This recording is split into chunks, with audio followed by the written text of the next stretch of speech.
पांचवा पुनर्जन्म। चार्वाक को छोड़कर शेष सभी दार्शनिक आत्मा की अमरता के आधार पर पुनर्जन्म में विश्वास करते हैं। छठवां मोक्ष का महत्व। भारतीय धर्म, जीवन एवं दर्शन का अंतिम लक्ष्य मोक्ष को प्राप्त करना है। अज्ञानता का समाप्त होना, ज्ञान से साक्षात्कार, जन्म मरण चक्र में मुक्ति ही मोक्ष माना गया है। सातवां श्रवण मनन साधना को महत्व। 7.1 श्रवण श्रद्धापूर्वक सुनना, यह भाव हृदय को इंगित है।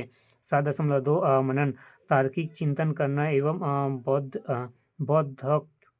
बौद्धिक पक्ष एवं रूढ़िवादी होने के आरोप से बचना।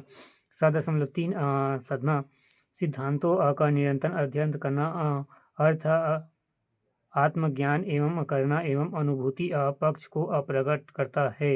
इस प्रकार भारतीय दर्शन में व्यक्ति के तीनों पक्षों भावना, बुद्धि, अनुभूति का सुंदर समन्वय है। आठवां व्यवहारिक। भारतीय दर्शन दुख नामक एक व्यवहारिक समस्या के समाधान से जुड़ा है, अतः यह सैद्धांतिक होने के बजाय व्यवहारिक है।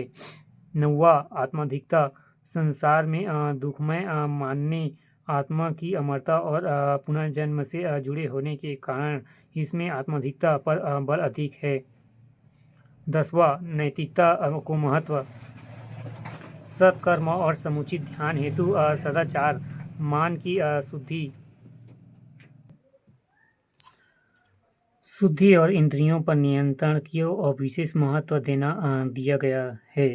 11वां धर्म एवं दर्शन में समन्वय, दोनों का लक्ष्य मानव जीवन की अंतिम पुरुषार्थ अर्थात मोक्ष प्राप्ति है, इसलिए इसमें समन्वय प्रकट होता है।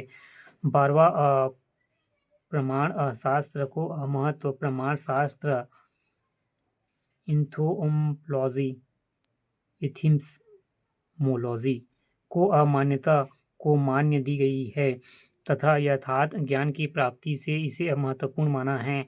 हालांकि प्रमाण के अलावा अनुमान एवं अंतर्ज्ञान भी ज्ञान प्राप्ति के माध्यम माने गए हैं। 13 विश्व सारस्वत एवं रंगमंच। शंकराचार्य को छोड़कर से सभी दार्शनिकों ने जगत की असत्यता पर विश्वास करता है। मनुष्य कर्मों के अनुसार शरीर प्राप्त कर विश्व रूपी रंगमंच पर आता है और अपनी भूमिका का निर्वाह कर चला जाता है।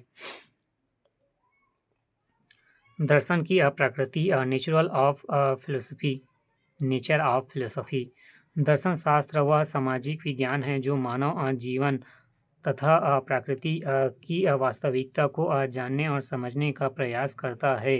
पाश्चात्य दर्शन ज्ञान के प्रति अनुराग या प्रेम है, जबकि भारतीय दर्शन यथार्थ की अनुभूति का माध्यम है।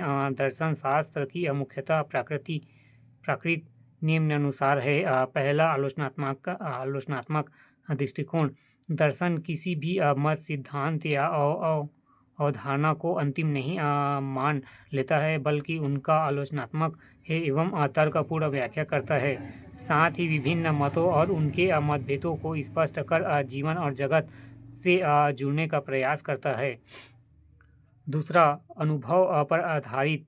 दर्शन का ज्ञान मानव के अनुभव पर आधारित है, क्योंकि इसे विभिन्न लोगों से विभिन्न परिस्थितियों में प्राप्त किया है। भारतीय गुरु, संत एवं ऋषियों ने भिन्न परिस्थितियों में दार्शनिक चेतना विकसित की है तथा लोगों की समस्या का समाधान इसी ज्ञान के जरिए तैयार किया गया है।